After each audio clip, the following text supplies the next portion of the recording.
ನಿಮ್ಮ ಡಾಕ್ಟರ್ ನೇರ ಪ್ರಸಾರ ಕಾರ್ಯಕ್ರಮಕ್ಕೆ ಸ್ವಾಗತ. ನಾನು ಶಕುಂತಲಾ. ಒತ್ತಡದ ಜೀವನ, ಬದಲಾಗ್ತಾ ಇರುವಂತಹ ಜೀವನ ಶೈಲಿ, ಜನರಿಗೆ ನೂರಾರು ಆರೋಗ್ಯ ಸಮಸ್ಯೆ, ಯಾವ ಸಮಸ್ಯೆಗೆ ಯಾವ ಚಿಕಿತ್ಸೆ ಎನ್ನುವುದೇ ದೊಡ್ಡ ಚಿಂತೆ. ಇಂತಹ ಸಮಸ್ಯೆ ಇರೋರಿಗೆ ಒಂದೇ ವೇದಿಕೆಯಲ್ಲಿ ಸಿಗುತ್ತೆ ಉತ್ತರ. ಇದೇ ಟಿವಿನ ವಿಶೇಷ ಕಾರ್ಯಕ್ರಮ ನಿಮ್ಮ ಡಾಕ್ಟರ್.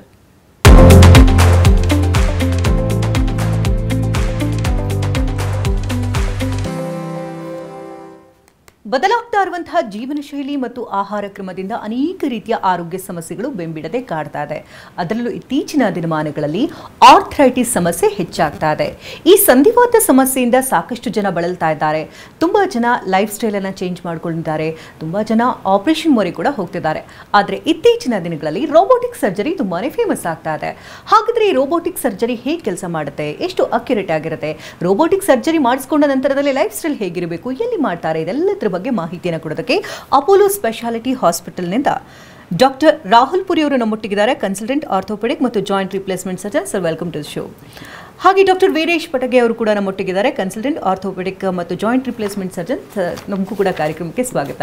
ಸರ್, ಸಾಮಾನ್ಯವಾಗಿ ನೋಡ್ತಾ ಇದ್ದಂತೆ ಈ ಆರ್ಥರೈಟಿಸ್ ಸಮಸ್ಯೆ ಅಂದರೆ ಈ ಹಿಂದೆ ಎಲ್ಲ ವಯಸ್ಸಾದವರದ್ದು ಸಮಸ್ಯೆ, ಇದು 45 ಅಥವಾ 50 ವರ್ಷ ಆದಮೇಲೆ ಬರುತ್ತೆ ಅಂತ ಹೇಳ್ತಿದ್ರು. ಬಟ್ ಇತ್ತೀಚಿನ ದಿನಗಳಲ್ಲಿ ನೋಡೋದಾದ್ರೆ ಅರ್ಲಿ ಏಜಲ್ಲೂ ಕೂಡ ಆರ್ಥೋ ಸಮಸ್ಯೆಗಳು ಕಾಣಿಸ್ಕೊಳ್ತಾ ಇದೆ. ಏನು ಕಾರಣ ಇರಬಹುದು ಅಂತ ಅನ್ಸುತ್ತೆ? ಸೊ ಇವೆಲ್ಲ ನಮ್ಮ ಜೀವನ ಶೈಲಿ ಬಗ್ಗೆ ಡಿಪೆಂಡ್ ಆಗುತ್ತೆ. ಕೆಲವರು ಚಿಕ್ಕ ವಯಸ್ಸಲ್ಲಿ ಏಟಾಗಿರೋದು, ಲಿಗಮೆಂಟ್ ಇಂಜರೀಸ್ ಆಗಿರೋರಿಗೆ ಈ ಥರ ಆರ್ಥರೈಟಿಸ್ ಪ್ರಾಬ್ಲಮ್ ಬೇಗ ಬರುತ್ತೆ. ಕೆಲವರಿಗೆ ಡೆವಲಪ್ಮೆಂಟ್ ಟೈಮಲ್ಲೇ ಮೂಳೆ ಶೇಪ್ ಸ್ವಲ್ಪ ಚೇಂಜ್ ಇರುತ್ತೆ. ಇವೆಲ್ಲ ನಾವು ಬೇಗ ಕಂಡು ಹಿಡಿತಾ ಇದ್ದೀವಿ.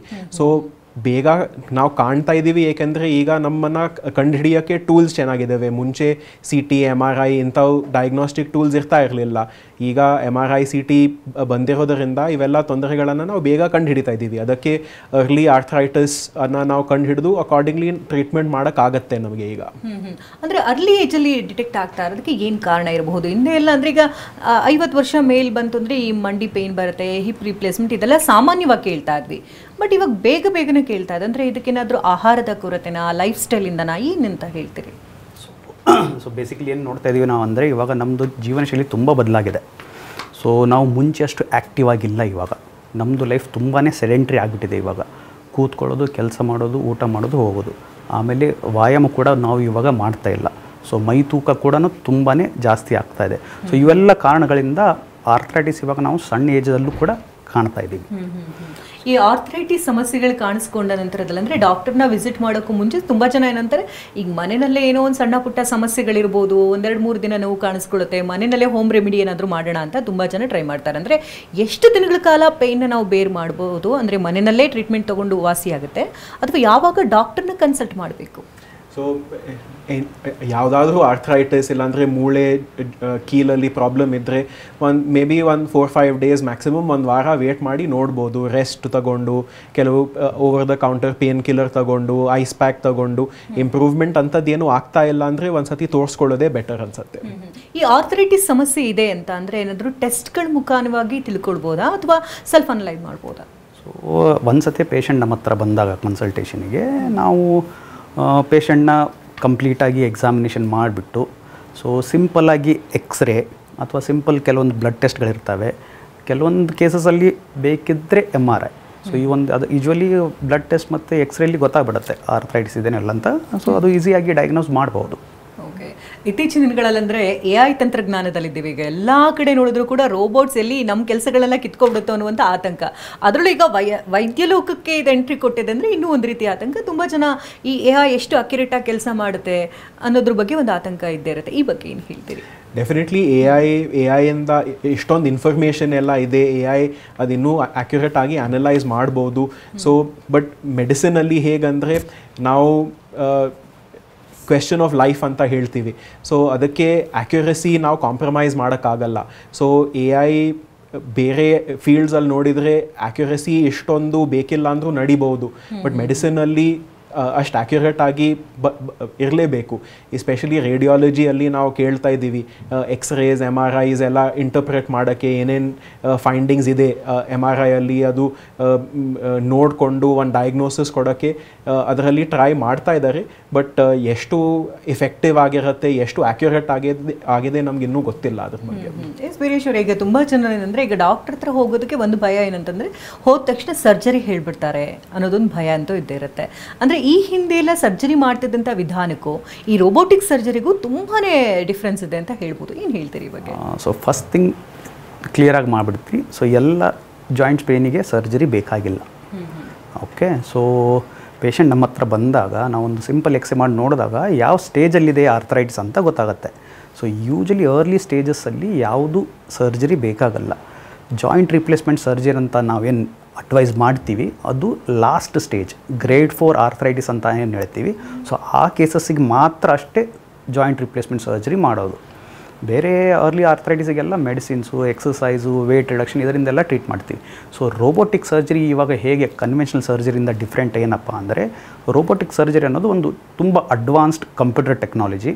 ಸೊ ಆಪರೇಷನ್ ಥಿಯೇಟ್ರಲ್ಲಿ ನಮ್ಮ ಹತ್ರ ರೋಬೋಟ್ ಇರುತ್ತೆ, ಅದು ಒಂದು ಸ್ಮಾರ್ಟ್ ಅಸಿಸ್ಟೆಂಟ್ ಆಗಿ ನಮಗೆ ಕೆಲಸ ಮಾಡುತ್ತೆ ನಮ್ಮ ಜೊತೆಗೆ. ಸೊ ಅದಕ್ಕೆಲ್ಲ ನಾವು ಸರ್ಜರಿಗಿಂತ ಮುಂಚೆನೇ ಅದಕ್ಕೆ ಪೇಷಂಟ್ ಜಾಯಿಂಟ್ ಬಗ್ಗೆ ಎಲ್ಲ CT ಸ್ಕ್ಯಾನ್ ಮಾಡಿಬಿಟ್ಟು ಡಾಟಾನ ಫೀಡ್ ಮಾಡಿರ್ತೀವಿ. ಸೊ ಅದರ ನಂತರ ಅದರ ಮೇಲೆ ನಮಗೆ ಎಲ್ಲ ಅದು ಪ್ಲ್ಯಾನ್ ಮಾಡಿ ಕೊಡುತ್ತೆ. So before surgery only we know ಹೇಗೆ ಇರುತ್ತೆ ಅಂತ ಈ ಪೇಷಂಟು ಎನಾಟಮಿ ಒಳಗಡೆ ನೀ ಜಾಯಿಂಟ್ ಅಥವಾ ಹಿಪ್ ಜಾಯಿಂಟ್ದು ಅಂತ. ಅದರ ನಂತರ ನಾವು ಈಸಿಯಾಗಿ ಸರ್ಜರಿಯನ್ನು ಮಾಡ್ಬೋದು. ಈ ಆರ್ಥರೈಟಿಸ್ ಸಮಸ್ಯೆ ಕಾಣಿಸ್ಕೊಂಡವರಲ್ಲ, ಅಂದರೆ ಯಾವ ರೀತಿ ಲಕ್ಷಣಗಳು ಕಾಣಿಸ್ಕೊಳ್ತಾ ಇರುತ್ತೆ, signs and symptoms? So early ಸ್ಟೇಜಸಲ್ಲಿ ನೋವು, ಪೇನ್, ಎಸ್ಪೆಷಲಿ ಆ್ಯಕ್ಟಿವಿಟಿ ಮಾಡುವಾಗ, ಓಡಾಡುವಾಗ, ಮೆಟ್ಲು ಹತ್ತುವಾಗ, ಇಳಿಯುವಾಗ, ನೆಲದ ಮೇಲೆ ಕೂರುವಾಗ, ಇವೆಲ್ಲ ಆ್ಯಕ್ಟಿವಿಟೀಸಲ್ಲಿ ನೋವು ಬರೋದು. ಸ್ಟಾರ್ಟಿಂಗ್ ಸ್ಟೇಜಸಲ್ಲಿ ಮೇ ಬಿ ಒಂದು 15-20 ನಿಮಿಷ ಓಡಾಡಿದ ಮೇಲೆ ಬರುತ್ತೆ. ಬಟ್ ಲೇಟರ್ ಸ್ಟೇಜಸಲ್ಲಿ ಮೇ ಬಿ ಫಸ್ಟ್ ಸ್ಟೆಪ್ಪಿಂದನೂ ಬರ್ಬೋದು. ಅದೊಂದು. ಎರಡನೇದು ಊತ, ಸ್ವೆಲ್ಲಿಂಗ್ ಬರೋದು ಕೀಲಲ್ಲಿ. ಆರ್ಥರೈಟಿಸ್ ಅಂದರೆ ಇನ್ಫ್ಲಮೇಷನ್, ಅಂದರೆ ಜಾಯಿಂಟ್ ಒಳಗೆ ಎಲ್ಲ ಊದ್ಕೊಳ್ಳುತ್ತೆ. ಸೊ ಅದಕ್ಕೋಸ್ಕರ ಹೊರಗಡೆ ಊತನೂ ಕಾಣುತ್ತೆ. ಮಂಡಿಯಲ್ಲಿ ಕೆಲವು ಸಲ ಮಡ್ಚುವಾಗ, ಚಾಚುವಾಗ ಶಬ್ದಗಳು ಗೊತ್ತಾಗತ್ತೆ, ಏನೋ ಕಟ್ಕಟ ತರ ಸೆನ್ಸೇಷನ್ ಬರ್ತಾ ಇದೆ ಅದು. ಇನ್ನೊಂದು ಕಾಲು ಸೊಟ್ಟ ಆಗೋದು, ನಡೆಯುವ ಸ್ಟೈಲ್ ಚೇಂಜ್ ಆಗೋದು. ಸೊ ಇವೆಲ್ಲ ಲೇಟರ್ ಸ್ಟೇಜಸಲ್ಲಿ ತೊಂದರೆಗಳು ಬರುತ್ತೆ. ಈ ರೋಬೋಟಿಕ್ ಸರ್ಜರಿ ಅಂತ ಹೇಳ್ತಾ ಇದ್ರು, ಅಂದರೆ ಯಾವ ರೀತಿ ಮಾಡಲಾಗುತ್ತೆ, ಪ್ರೊಸೀಜರ್ ಬಗ್ಗೆ ಹೇಳೋದು? ಸೊ ರೋಬೋಟಿಕ್ ಸರ್ಜರಿಯಲ್ಲಿ ಫಸ್ಟು ನಾವು ಒಂದು CT ಸ್ಕ್ಯಾನನ್ನು ತಗೋತೀವಿ ಕಾಲಿಂದು. ಅದರಲ್ಲಿ ಆ ಪೇಷಂಟಿಂದ ಎಕ್ಸಾಕ್ಟ್ ಸೈಜ್, ಎಕ್ಸಾಕ್ಟ್ ಶೇಪ್ ಯಾವ ಥರ ಇದೆ ಅದು ಇನ್ಫಾರ್ಮೇಷನ್ ನಾವು ಫೀಡ್ ಮಾಡ್ಕೋತೀವಿ. ಅದಾದಮೇಲೆ ನಾವು ಸರ್ಜರಿ ಮಾಡುವ ಟೈಮಲ್ಲಿ ವರ್ಚುವಲ್ ಸರ್ಜರಿ, ಅಂದರೆ ಪೇಷಂಟ್ ಮೇಲೆ ಸರ್ಜರಿ ಮಾಡುವ ಮುಂಚೆ ರೋಬೋಟ್ ಅಸಿಸ್ಟೆನ್ಸ್ ಜೊತೆಗೆ ನಾವು ವರ್ಚುವಲ್ ಪ್ಲ್ಯಾನಿಂಗ್ ಆಫ್ ಸರ್ಜರಿ ಮಾಡ್ತೀವಿ. ಸೊ ಅದಕ್ಕೆ ನಾವು ಕಾಲಲ್ಲಿ ಪಿನ್ಗಳು ಹಾಕ್ಕೊಂಡು ಎಲ್ಲ ಡೇಟಾ ಎಕ್ಸಾಕ್ಟಾಗಿ ಫೀಡ್ ಮಾಡ್ತೀವಿ ರೋಬೋಟಿಗೆ. ಒಂದು ಸತಿ ವರ್ಚುವಲ್ ಪ್ಲ್ಯಾನಿಂಗ್ ಆದಮೇಲೆ ಒಂದು ಪವರ್ ಟೂಲ್, ಒಂದು ಸಾ ಥರ ರೋಬೋಟಿಗೆ ಅಟ್ಯಾಚ್ ಆಗುತ್ತೆ. ಸೊ ಅದರ ಮೂಲಕ ನಾವು ಎಕ್ಸಾಕ್ಟಾಗಿ ಯಾವ ಥರ ಪ್ಲ್ಯಾನ್ ಮಾಡಿದ್ದೀವಿ ಆ ಥರ ಮೂಳೆಗೆ ಶೇಪ್ ಕೊಟ್ಟು ಜಾಯಿಂಟ್ ರಿಪ್ಲೇಸ್ಮೆಂಟ್ ಮಾಡ್ಬೋದು. ಸೊ ಅದಕ್ಕೋಸ್ಕರ ಆ್ಯಕ್ಯುರಸಿ ಸಿಗ್ನಿಫಿಕೆಂಟ್ಲಿ ಚೆನ್ನಾಗಿರುತ್ತೆ. ಓಕೆ, ಎಷ್ಟು ಸೇಫ್ ಇದೆ ಈ ರೋಬೋಟಿಕ್ ಸರ್ಜರಿ? ಜೊತೆಗೆ ಎಷ್ಟು ದಿನಗಳ ಕಾಲ ಅಡ್ಮಿಟ್ ಆಗಬೇಕಾಗುತ್ತೆ, ಎಷ್ಟು ಗಂಟೆಗಳ ಕಾಲ ಈ ಸರ್ಜರಿ ತಗೊಳುತ್ತೆ ಟೈಮ್? ರೋಬೋಟಿಕ್ ಸರ್ಜರಿ ತುಂಬಾ ಸೇಫ್. ಸೊ ಏನು ಭಯ ಪಡೋಂಥದ್ದಿಲ್ಲ. Okay, so it is very safe. ಆಮೇಲೆ ಇವಾಗ ನೀವು ಹೇಳ್ದಂಗೆ ಜಾಯಿಂಟ್ ರಿಪ್ಲೇಸ್ಮೆಂಟ್ ಸರ್ಜರಿಗೆ ಯೂಶಲಿ ಒಂದು 4 to 5 ಡೇಸ್ ಪೇಷಂಟ್ ಹಾಸ್ಪಿಟ್ಲಲ್ಲಿ ಇರಬೇಕಾಗತ್ತೆ. ಸೊ ಫಸ್ಟ್ ಡೇ ಅಡ್ಮಿಷನ್ ಆದಾಗ ಎಲ್ಲ ಬ್ಲಡ್ ಟೆಸ್ಟ್, ಫಿಟ್ನೆಸ್ ಎಲ್ಲ ಮಾಡ್ಕೋತೀವಿ. ಆದ ನಂತರ CT ಸ್ಕ್ಯಾನು ಮಾಡ್ತೀವಿ, ಅದು ಡಾಟಾ ಎಲ್ಲ ರೋಬೋಟಿಗೆ ಫೀಡ್ ಮಾಡ್ತೀವಿ. ಸೊ ಸೆಕೆಂಡ್ ಡೇ ಸರ್ಜರಿ ಆದ ತಕ್ಷಣ ಒಂದು 2 ಡೇಸ್ ಇರಬೇಕಾಗತ್ತೆ ಅಷ್ಟೇ. ಬೈ 4th ಡೇ ಮನೆಗೆ ಹೋಗ್ಬೋದು ಪೇಷಂಟು. ಈ ರೋಬೋಟಿಕ್ ಸರ್ಜರಿ ಅಂದರೆ ಜನರಿಗೆ ಸ್ವಲ್ಪ ಭಯ ಆಗುತ್ತೆ, ಇಲ್ಲಿ ರೋಬೋಟೇ ಇಲ್ಲಿ ಸರ್ಜರಿ ಮಾಡಿದ್ರೆ ಏನಾದ್ರು ಹೆಚ್ಚು ಕಡಿಮೆ ಮಾಡಿಬಿಟ್ರೆ ಏನಪ್ಪ ಲೈಫ್ಸು ಅಂತ ಯೋಚನೆ ಮಾಡ್ತಿರ್ತಾರೆ. ಏನು ಹೇಳ್ತೀರಿ ಇವಾಗ? ಆ ಥರ ಇಲ್ಲ. ಸೊ ನಾವು ರೋಬೋಟಿಕ್ ಸರ್ಜರಿ ಹೇಳುವ ಅರ್ಥ ಏನಂದರೆ, ರೋಬೋಟ್ ಸರ್ಜನನ್ನು ಅಸಿಸ್ಟ್ ಮಾಡುತ್ತೆ, ಅಂದರೆ ನಮ್ಮ ಆ್ಯಕ್ಯುರಸಿಯನ್ನು ಇಂಪ್ರೂವ್ ಮಾಡೋಕ್ಕೆ ರೋಬೋಟ್ ಒಂದು ಅಸಿಸ್ಟೆಂಟ್ ಥರ. ಸೊ ರೋಬೋಟಿಕ್ ಸರ್ಜರಿ ಅಂದರೆ ರೋಬೋಟೇ ಬಂದು ಎಲ್ಲ ಆಪ್ರೇಷನ್ ಮಾಡೋದು ಆ ಥರ ಇಲ್ಲ. ರೋಬೋಟಿನ ಕಂಟ್ರೋಲ್ ಸರ್ಜನ್ ಕೈಯಲ್ಲೇ ಇರುತ್ತೆ.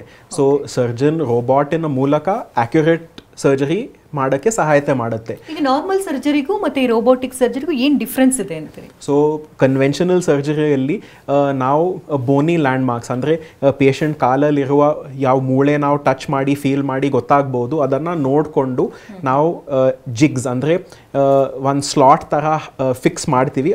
ಅದ್ರ ಒಳಗೆ ನಾವು ಶೇಪ್ ಕೊಡ್ತೀವಿ ಮೂಳೆಗೆ. ಸೊ ಅದು ನಮ್ಗೆ ಏನು ಕಾಣುತ್ತೆ ಅದ್ರ ಮೇಲೆ ನಮ್ಮ ಡಿಸಿಷನ್ ಹೋಗುತ್ತೆ. ಬಟ್ ರೋಬೋಟಿಕ್ ಸರ್ಜರಿ ಮಾಡುವಾಗ ನಾವು ಎಷ್ಟೊಂದು ಡೇಟಾ ಆಲ್ರೆಡಿ CT ಸ್ಕ್ಯಾನ್ ಮಾಡಿಕೊಂಡು ಫೀಡ್ ಮಾಡಿರ್ತೀವಿ. ಸೊ ಅದನ್ನು ನೋಡಿಕೊಂಡು ನಾವು ಪ್ಲ್ಯಾನ್ ಮಾಡಿದರೆ ಡೆಫಿನೆಟ್ಲಿ ಆಕ್ಯುರಸಿ ಸ್ವಲ್ಪ ಚೆನ್ನಾಗಿ ಬರುತ್ತೆ. ಓಕೆ, ಒಂದ್ಸರಿ ಸರ್ಜರಿ ಆದಮೇಲೆ ಯಾವ ರೀತಿ ಲೈಫ್ ಸ್ಟೈಲ್ನ ಬ್ಯಾಲೆನ್ಸ್ ಮಾಡಬೇಕಂತ? ಸೊ ಇಂಪಾರ್ಟೆಂಟ್ ಇಲ್ಲಿ ಒಂದು ಸತಿ ಸರ್ಜರಿ ಆದಮೇಲೆ ಏನಪ್ಪ ಅಂದರೆ ಫಿಸಿಯೋಥೆರಪಿ ಅಥವಾ ಎಕ್ಸಸೈಸಸ್ ಮಾಡೋದಂತ ಏನು ಹೇಳ್ತೀವಿ ನಾವು, ಸೊ ಅದು ತುಂಬಾ ಇಂಪಾರ್ಟೆಂಟು. ಸೊ ನಾವು ಜಾಯಿಂಟ್ ರಿಪ್ಲೇಸ್ಮೆಂಟ್ ಸರ್ಜರಿ ಬರೀ ಜಾಯಿಂಟ್ಸ್ನ ಅಷ್ಟೇ ಚೇಂಜ್ ಮಾಡ್ತೀವಿ. ಸೊ ಆ ಸುತ್ತರ್ತಾ ಇರೋದು ಟಿಶ್ಯೂಸು ಮಸಲ್ ಏನಿರುತ್ತೆ ಅದು ಅದೇ ಇರುತ್ತೆ. ಸೊ ಅವೆಲ್ಲ ತುಂಬ ವೀಕ್ ಆಗಿರ್ತವೆ because of arthritis. So most important surgery ಆದ ತಕ್ಷಣ ಅಂದರೆ ಪೇಷಂಟಿಗೆ ಎಕ್ಸಸೈಸಸ್ ಮಾಡಬೇಕು. ಅದ ನಂತರ ಅವರು ಎಲ್ಲ ಆ್ಯಕ್ಟಿವಿಟೀಸ್ನ ಕೊಡಬೇಕು. ಎಷ್ಟು ಬೇಕಾದಷ್ಟು ಅವರು ಓಡಾಡ್ಬೋದು, ಸ್ಟೆಪ್ಸ್ ಹತ್ಬೋದು, ಇಳಿಬೋದು. Only thing is Indian toilet ಆಯಿತು, ಆಮೇಲೆ ನೆಲದ ಮೇಲೆ ಒಂದು ಕೂಡೋದನ್ನು ಅವಾಯ್ಡ್ ಮಾಡಲಿಕ್ಕೆ ಹೇಳ್ತೀವಿ ಅಷ್ಟೇ. ಮತ್ತು ಅದು ಬಿಟ್ಟರೆ they can do all the activities after the surgery. Okay, ಈಗ ತುಂಬ ಜನ ನಿಮ್ಮ ಹತ್ರ ಸರ್ಜರಿ ಮಾಡಿಸ್ಕೊಂಡಿರ್ತಾರೆ. ಸೊ ಹ್ಯಾಪಿ ಕಸ್ಟಮರ್ಸ್ ಯಾವ ರೀತಿ ನಿಮ್ಮ ಹತ್ರ ಖುಷಿನ ವ್ಯಕ್ತಪಡಿಸ್ತಿದ್ದಾರೆ? ಸೊ ನಮಗೆ ಏನಂದರೆ ಪೇಷಂಟ್ ಬಂದು ನನ್ನ ಮುಂಚೆ ಮೊಮ್ಮಕ್ಕಳ ಥರ ಯಾವ ಆಟ ಆಡೋದು ಅವೆಲ್ಲ ಮಾಡೋಕ್ಕಾಗ್ತಾ ಇರಲಿಲ್ಲ ಇದ್ರ ಜೊತೆಗೆ. ಈಗ ಅಂದರೆ ಸ್ಮಾಲ್ ಜಾಯ್ಸ್ ಇನ್ ಲೈಫ್ ಅಂತ ನಾವು ಹೇಳ್ತೀವಿ. ಏಕೆಂದರೆ ಒಂದು ವಯಸ್ಸಾದಮೇಲೆ ಎಸ್ಪೆಷಲಿ ಮೊಮ್ಮಕ್ಕಳ ಜೊತೆ ಆಟ ಆಡೋದು, ಇಲ್ಲಾಂದರೆ ಕೆಲವರು ಸ್ಪೋರ್ಟ್ಸ್ ಆಡೋದು, ಗಾಲ್ಫ್ ಆಡೋದು, ಇಲ್ಲಾಂದರೆ ವಾಕ್ ಹೋಗೋದು, ಫ್ರೆಂಡ್ಸ್ ಜೊತೆಗೆ ಹೊರಗಡೆ ಹೋಗೋದು, ಅವೆಲ್ಲ ಮುಂಚೆ ಮಾಡೋಕ್ಕಾಗ್ತಾ ಇರಲಿಲ್ಲ. ಈಗ ಮಾಡೋಕ್ಕಾಗ್ತಾ ಇದೆ ಅಂತ ಹೇಳಿದ್ರೆ ನಮಗೂ ಖುಷಿ ಅನಿಸುತ್ತೆ. ಅಂದರೆ ಅವ್ರ ಲೈಫ್ ಯಾವ ಥರ ಜೀವನ ನಡಿಬೇಕು ಆ ಥರ ನಡೆಯೋಕ್ಕಾಗ್ತಾ ಇದೆ ಅಂತ ಕೇಳಿಕೊಂಡು ನಮಗೆ ಭಾಳ ಖುಷಿ. ಈಗ ಒಂದ್ಸರಿ ಸರ್ಜರಿ ಆದಮೇಲೆ ಮತ್ತೆ ಪೇಯ್ನ್ ಬರ್ತಾ ಇದೆ, ಯಾಕೋ ಮತ್ತೆ ಸರಿ ಹೋಗ್ತಿಲ್ಲ, ಏನಾದ್ರು ಸಮಸ್ಯೆಗಳಾಯ್ತಾ ಅಂತ ಒಂದು ಆತಂಕ ಇರುತ್ತೆ. ಈ ರೀತಿ ಸಮಸ್ಯೆಗಳು ಕಾಣಿಸಿದಂತಲ್ಲಿ ಮತ್ತೆ ಸರ್ಜರಿ ಅವಶ್ಯಕತೆ ಇರುತ್ತಾ, ಅಥವಾ ಸ್ಮಾಲ್ ಲೈಫ್ ಸ್ಟೈಲ್ ಚೇಂಜಸ್ ಅಥವಾ ಟ್ಯಾಬ್ಲೆಟ್ಸ್ ಮೂಲಕ ಸರಿ ಹೋಗ್ಬೋದಾ? ಸರ್ಜರಿ ಆದಮೇಲೆ ಪೇಯ್ನ್ ಬರ್ತಾ ಇದೆ ಅಂದರೆ ಡೆಫಿನೆಟ್ಲಿ ಅವರು ಮತ್ತೆ ತಮ್ಮ ಸರ್ಜನ್ನ ಕಾಣಬೇಕು. ಅದನ್ನು ಪ್ರಾಪರಾಗಿ ಇವಾಲ್ವೇಟ್ ಮಾಡಿ ನೋಡಬೇಕಾಗತ್ತೆ. ಸೊ ಡೆಫಿನೆಟ್ಲಿ ಯಾವ ಸರ್ಜರಿ ಆದರೂ ಕೂಡ ಒಂದು ಸ್ವಲ್ಪ ಕಾಂಪ್ಲಿಕೇಶನ್ಸ್ ಅಂತ ಹೇಳ್ತೀವಿ ಇರುತ್ತೆ. ಸೊ ಫಾರ್ ಎಕ್ಸಾಂಪಲ್ ಇನ್ಫೆಕ್ಷನ್ ಆಯಿತು, ಅಥವಾ ಲೂಸ್ನಿಂಗ್ ಅಂತ ಹೇಳ್ತೀವಿ ಇಂಪ್ಲಾಂಟು, ಅಥವಾ ಇನ್ಸ್ಟೆಬಿಲಿಟಿ ಅಂತ ಹೇಳ್ತೀವಿ. ಕೆಲವೊಂದು ಕಾಂಪ್ಲಿಕೇಶನ್ಸ್ ಇರ್ತವೆ, but those percentages are very low. So ನಿಮ್ಮ ಸರ್ಜನಿಗೆ ಭೇಟಿ ಆದರೆ ಒಳ್ಳೆಯದು. ಸೊ ಅವರು ಸರ್ಜನ್ ಇವಾಲ್ಯೂಯೇಟ್ ಮಾಡಿಬಿಟ್ಟು ನೋಡ್ತಾರೆ ಏನು ಕಾಸ್ ಇದೆ ಪೇನಿಗೆ, ಅದರ ಪ್ರಕಾರ ಟ್ರೀಟ್ಮೆಂಟ್ ಕೊಟ್ಟರೆ ಅದು ಕೂಡ ಸರಿ ಆಗುತ್ತೆ. ಓಕೆ, ಈಗ ಕಾರ್ಯಕ್ರಮ ನೋಡ್ತಾ ಇರುವಂಥ ವೀಕ್ಷಕರು ತುಂಬ ಜನ ಅನ್ಕೋದಂದರೆ ಟೆಕ್ನಾಲಜಿ ಎಷ್ಟು ಅಡ್ವಾನ್ಸ್ ಆಗ್ತಾ ಇರುತ್ತೆ, ದುಡ್ಡು ಕೂಡ ಅಷ್ಟೇ ಎಕ್ಸ್ಪೆನ್ಸಿವ್ ಆಗಿರುತ್ತೆ. ಸೊ ನಮಗೆಲ್ಲ ಬಿಡಪ್ಪ ಈ ಟ್ರೀಟ್ಮೆಂಟಿಂದ ತುಂಬ ಜನ ಪೇನ್ ಇದ್ರೂ ಕೂಡ ಮನೆಯಲ್ಲೇ ಇದ್ಬಿಡ್ತಾರೆ, ಸಣ್ಣ ಪುಟ್ಟ ಮಾತ್ರೆಗಳನ್ನ ತೊಗೊಂಡು. ಅಷ್ಟು ಎಕ್ಸ್ಪೆನ್ಸಿವ್ ಇದೆಯಾ ಇದು ಟ್ರೀಟ್ಮೆಂಟು? ಸೊ ಕನ್ವೆನ್ಷನಲ್ ಸರ್ಜರಿಗೆ ನಾವು ಕಂಪೇರ್ ಮಾಡಿದರೆ ಅರೌಂಡ್ 50,000 to 60,000 ಅಡಿಷನಲ್ ಕಾಸ್ಟ್ ಬರುತ್ತೆ ರೋಬೋಟಿಕ್ ಸರ್ಜರಿ ಮಾಡಿಸ್ಕೊಂಡ್ರೆ. ಸೊ ಡೆಫಿನೆಟ್ಲಿ ಕಾಸ್ಟ್ ಬರ್ಡನ್ ಇದ್ದೇ ಇರುತ್ತೆ, ಬಟ್ ಭಾಳ ಎಕ್ಸ್ಪೆನ್ಸಿವ್ ಇದೆ, ಡಬಲ್ ಇದೆ, ಆ ಥರ ಏನೂ ಇಲ್ಲ. ಸೊ ಒಂದ್ಸರಿ ಇದನ್ನು ಸರ್ಜರಿ ಮಾಡ್ಕೊಳ್ಳೋದು ಉತ್ತಮ ಅನ್ಸುತ್ತೆ. ಯಾಕಂದರೆ ತುಂಬ ಜನ ಏನು ಮಾಡ್ತಾರೆ, ಈಗ ಟ್ಯಾಬ್ಲೆಟು ಅದು ಇದು ಅಂತ ತೊಗೊಂಡು ಅದಕ್ಕೆ ಖರ್ಚು ಮಾಡೋ ಒಂದು 10-20 ರೂಪಾಯಿ ಆದರೂ ಅದರಿಂದ ಆಗುವಂಥ ಸೈಡ್ ಎಫೆಕ್ಟ್ಸು ಲಕ್ಷಾಂತರ ರೂಪಾಯಿ ಆಗಿರುತ್ತೆ. ಅದ್ರ ಬಗ್ಗೆ ಗಮನ ಕೊಡಬೇಕು ಅನ್ಸುತ್ತೆ. ಏನು ಹೇಳ್ತೀರಿ ಇವಾಗ? ಡೆಫಿನೆಟ್ಲಿ ಇವಾಗ ನೀವು ಪೇನ್ ಕಿಲ್ಲರ್ಸಿಂದ ತುಂಬಾ ಸೈಡ್ ಎಫೆಕ್ಟ್ ಇದ್ದಾವೆ. ಎಸ್ಪೆಷಲಿ ಕಿಡ್ನಿಗೆ ತುಂಬಾ ಹೊಡೆತ ಬೀಳುತ್ತೆ ಜಾಸ್ತಿ ಪೇನ್ ಕಿಲ್ಲರ್ಸ್ ತೊಗೊಳ್ಳೋದ್ರಿಂದ. ಸೊ ಅದರಿಂದ ಉಪಯೋಗ ಇಲ್ಲ. ಸೊ ಡೆಫಿನೆಟ್ಲಿ ಯಾರಿಗೆ ಸಿವಿಯರ್ ಆರ್ಥರೈಟಿಸ್ ಇರುತ್ತೋ ಏನು ಹೆದರ್ಲಾರ್ದೇ ರೋಬೋಟಿಕ್ ಜಾಯಿಂಟ್ ರಿಪ್ಲೇಸ್ಮೆಂಟ್ ಮಾಡಿಕೊಂಡ್ರೆ ತುಂಬಾ ಒಳ್ಳೆಯದು. ಸೊ ವೈದ್ಯಕೀಯ ಲೋಕದಲ್ಲಿ ಸರ್ಜನ್ಸ್ನ ಮುಂದೆ ರೋಬೋಟ್ಸ್ ರೀಪ್ಲೇಸ್ ಮಾಡೋ ಚಾನ್ಸಸ್ ಇದೆಯಾ? ಅದು ಆತಂಕ ಇದೆಯಾ? ಇರ್ಬೋದು, ಬಟ್ ನಿಯರ್ ಫ್ಯೂಚರಲ್ಲಿ ಡೌಟ್. ಸೊ ಈಗ ಮಾರ್ಕೆಟ್ನಲ್ಲಿ ತುಂಬ ಕಡೆ ಈಗ ರೋಬೋಟಿಕ್ ಸರ್ಜರಿ ಅಂತ ನಾವು ಕೇಳ್ತಾ ಇದ್ದೀವಿ. ಈ ಅಪೋಲೋ ಸ್ಪೆಷಾಲಿಟಿನ ಯಾಕೆ ಚೂಸ್ ಮಾಡಬೇಕಂತ ಹೇಳ್ತೀರಿ? ಸೊ ಒಂದು ನಮ್ಮ ಎಕ್ಸ್ಪೀರಿಯನ್ಸ್, ನಾವು November 2021 ರೋಬೋಟಿಕ್ ಸರ್ಜರಿ ಮಾಡ್ತಾ ಇದ್ದೀವಿ. ಆಲ್ಮೋಸ್ಟ್ 3.5 years ಎಕ್ಸ್ಪೀರಿಯನ್ಸ್ ಇದೆ ನಮ್ಮಲ್ಲಿ ರೋಬೋಟಿಕ್ ಸರ್ಜರಿಯಲ್ಲಿ. ಆ್ಯಂಡ್ ಸರ್ಜರಿಯಲ್ಲಿ experience is the most important. So that is number 1. ಎರಡನೇದು, ನಮ್ಮಲ್ಲಿ ಯಾವ type overall surgical experience ನಾವು ಹೇಳ್ತೀವಿ. ಎಷ್ಟೊಂದು ವರ್ಷದಿಂದ ನಾವು ಅಟ್ ದ ಫೋರ್ ಫ್ರಂಟ್ ಇದ್ದೀವಿ ಜಾಯಿಂಟ್ ರಿಪ್ಲೇಸ್ಮೆಂಟ್ ಸರ್ಜರಿಯಲ್ಲಿ. So overall surgical experience ಯಾವ ಥರ ನಾವು ಪೇಷಂಟಿಗೆ ಕೊಡ್ತಾ ಇದ್ದೀವಿ, ಇಟ್ ಈಸ್ ವರ್ಲ್ಡ್ ಕ್ಲಾಸ್ ಅಂತ ಹೇಳ್ಬೋದು. ಓಕೆ, ಏನೆಲ್ಲ ಚಾಲೆಂಜಸ್ ಇರುತ್ತೆ ಈಗ ಸರ್ಜರಿ ಮಾಡಬೇಕಾದ್ರೆ ನಿಮಗೆ? ಯಾಕಂದರೆ ಈಗ ಮಹಿಳೆಯರಲ್ಲಿ ಒಂದು ರೀತಿ ಸಮಸ್ಯೆಗಳಿರುತ್ತೆ, ಪುರುಷರಲ್ಲಿ ಸಮಸ್ಯೆ ಇರುತ್ತೆ, ಮಕ್ಕಳಲ್ಲೂ ಸಮಸ್ಯೆಗಳು ಬರಬಹುದು. ಏನೆಲ್ಲ ಚಾಲೆಂಜಸ್ ಇರುತ್ತೆ ನಿಮಗೆ? ಸೊ ಡೆಫಿನೆಟ್ಲಿ ಫಸ್ಟ್ ಚಾಲೆಂಜ್ ಅಂದರೆ ನಮ್ಮ ಹತ್ರ ಪೇಷಂಟ್ಸು ತುಂಬ ಹೆದರ್ಕೊಂಡಿರ್ತಾರೆ ಸರ್ಜರಿಯಿಂದ. ಸೊ ಅವರೆಲ್ಲರೂ ಬರೋದು ಸರ್ಜರಿನಿಗೆ ತುಂಬ ಲೇಟಾಗಿ, ಪೂರ್ತಿ ಕಾಲು ಡೊಂಕಾಗಿರುತ್ತೆ.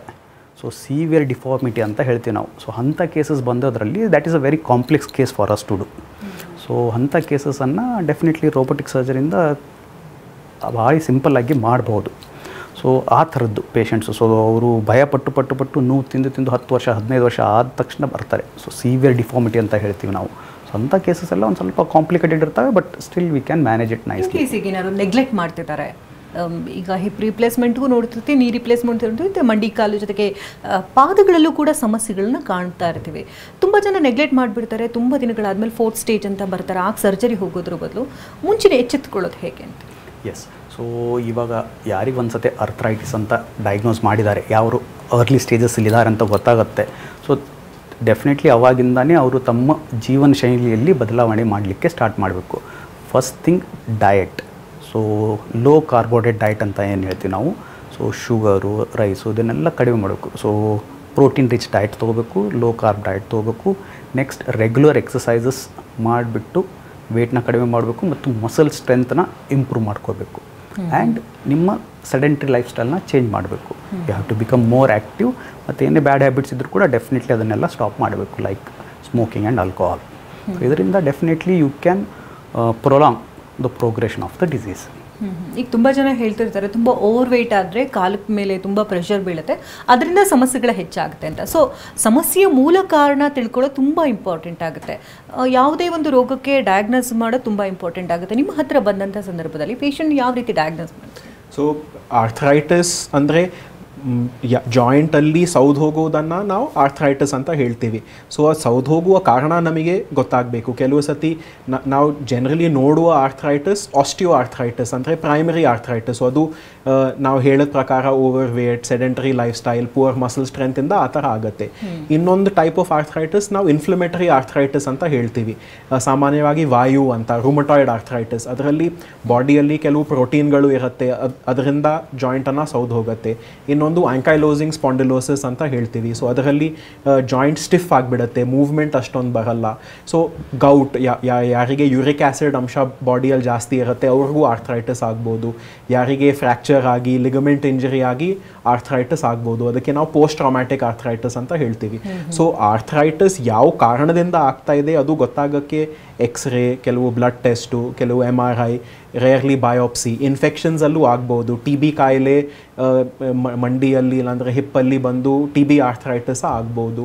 ಸೊ ನಮಗೆ ಪೇಷಂಟ್ ಬಂದಾಗ ಫಸ್ಟು ಆರ್ಥ್ರೈಟಿಸ್ ಆಗುವ ಕಾರಣ ಏನು, ಏಕೆಂದರೆ ಟ್ರೀಟ್ಮೆಂಟ್ ಅದರ ಮೇಲೇ ಡಿಪೆಂಡ್ ಆಗುತ್ತೆ. ಈಗ ಇನ್ಫೆಕ್ಷನ್ ಇದ್ದರೆ ನಾವು ಜಾಯಿಂಟ್ ರಿಪ್ಲೇಸ್ಮೆಂಟ್ ಸರ್ಜರಿ ಅಡ್ವಾನ್ಸ್ಡ್ ಆದರೂ ಮಾಡೋಕ್ಕಾಗೋದಿಲ್ಲ, ಏಕೆಂದರೆ ಇನ್ಫೆಕ್ಷನನ್ನು ನಾವು ಫಸ್ಟು ಟ್ರೀಟ್ ಮಾಡಿಕೊಂಡು ಎಲ್ಲ ಸೆಟಲ್ ಆದಮೇಲೆ ನಾವು ಪ್ಲ್ಯಾನ್ ಮಾಡ್ಬೋದು. ಸೊ ಅದಕ್ಕೋಸ್ಕರ ಕಾಸ್ ಇಸ್ ಮೋಸ್ಟ್ ಇಂಪಾರ್ಟೆಂಟ್.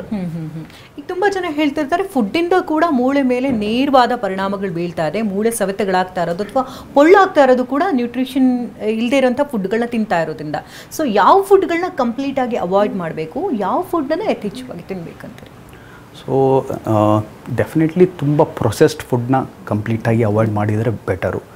ಆದಷ್ಟು ಮನೆಯಲ್ಲಿ ನೀವು ಏನು ಕುಕ್ ಮಾಡಿ ತಿಂತೀರಲ್ವ ಅದೇ ನಿಮ್ಮ ದೇಹಕ್ಕೆ ಒಳ್ಳೆಯದು. ಸೊ ನಾವು ಎಷ್ಟು ಕ್ಯಾಲರೀಸ್ನ ಕನ್ಸ್ಯೂಮ್ ಮಾಡ್ತಾಯಿದ್ದೀವಿ ಪರ್ ಡೇ ಅದು ಒಂದು ಲೆಕ್ಕ ಇಟ್ಟರೆ ಗೊತ್ತಾಗುತ್ತೆ ನಮಗೆ ಎಷ್ಟು ಕ್ಯಾಲರೀಸ್ನಾಗ ನಾವು ಕನ್ಸ್ಯೂಮ್ ಮಾಡ್ತಾಯಿದ್ದೀವಿ. ಸೊ ಅದ್ರ ಮೇಲೆ ನೀವು ನಿಮ್ಮ ಬಾಡಿ ವೇಟನ್ನು ಕೂಡ ಕಂಟ್ರೋಲ್ ಮಾಡಬೇಕು. ಸೊ ಯೂಶ್ವಲಿ ಎಲ್ಲರೂ ಹೇಳ್ದಂಗೆ ಅಟ್ಲೀಸ್ಟ್ 10,000 ಸ್ಟೆಪ್ಸ್ ಪರ್ ಡೇ ನೀವು ವಾಕ್ ಮಾಡಬೇಕು.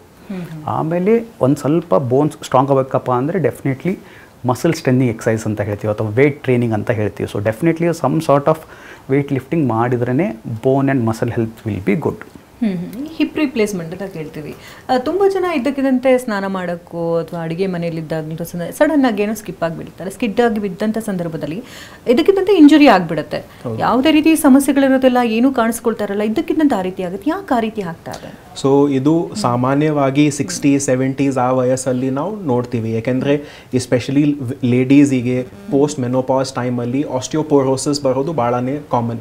ಸೊ ಆಸ್ಟಿಯೋಪೊರೋಸಿಸ್ ಅಂದರೆ ಬೋನ್ ಡೆನ್ಸಿಟಿ, ಮೂಳೆ ಮೆತ್ತಗಾಗೋದು, ಆ್ಯಂಡ್ ಫ್ರೆಜಿಲಿಟಿ ಫ್ರ್ಯಾಕ್ಚರ್ಸ್ ಅಂತ ನಾವು ಹೇಳ್ತೀವಿ. ಸೊ ಫ್ರೆಜಿಲಿಟಿ ಫ್ರ್ಯಾಕ್ಚರ್ಸ್ ಅಂದರೆ ಯಾವ ಇನ್ಸಿಡೆಂಟಿಂದ ಯೂಶಲಿ ಮೂಳೆ ಮುರಿಬಾರ್ದು ಆ ಇನ್ಸಿಡೆಂಟಲ್ಲಿ ಮುರಿತಾ ಇದೆ.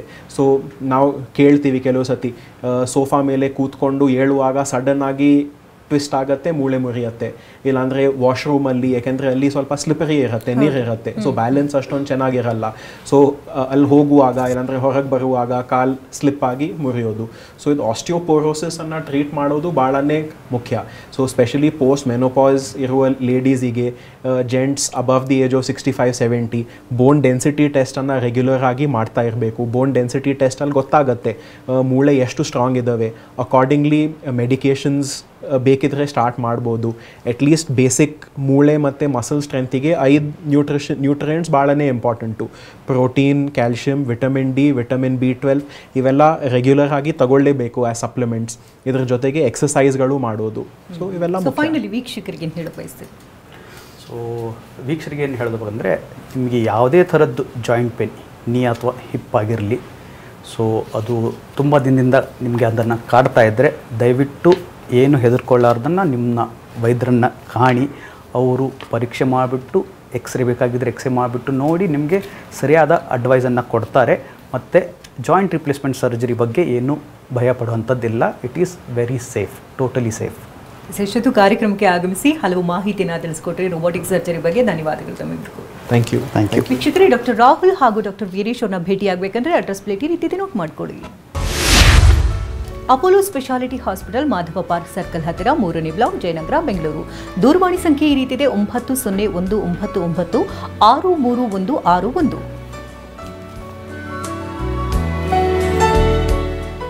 ಇದುವೇ ಹೊತ್ತಿನ ವಿಶೇಷ. ನಿರಂತರ ಸುದ್ದಿಗಾಗಿ ನೋಡ್ತಾ ಇರಿ TV9.